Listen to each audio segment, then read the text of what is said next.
حضور اکرم صلی اللہ علیہ وآلہ وسلم کی حضرت امام حسین علیہ السلام سے محبت۔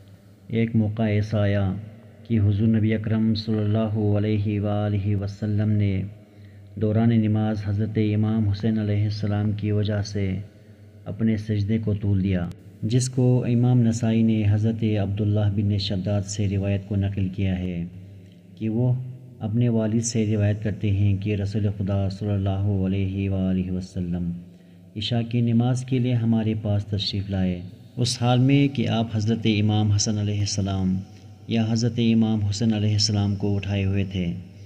اس حال میں رسول اکرم صلی اللہ علیہ وآلہ وسلم آگے تشریف لے گئے اور انہیں بٹھا دیا۔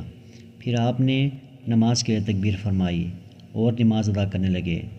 دوران نماز آپ نے سجدے کو طول فرمایا۔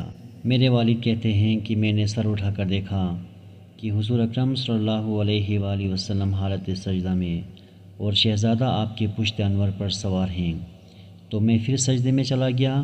جب حضرت نماز سے فارغ ہوئے تو صحابہ کرام نے عرض کیا، یا رسول اللہ، آپ نے نماز میں سجدہ اتنا دراز فرمایا، ہمیں اندیشہ ہوا کہ کہیں کوئی واقعہ پیش تو نہیں آ گیا یا آپ پر وحی الہی کا نزول ہو رہا ہے۔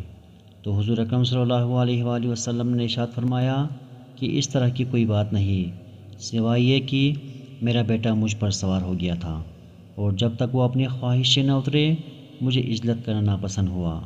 سبحان اللہ، سبحان اللہ۔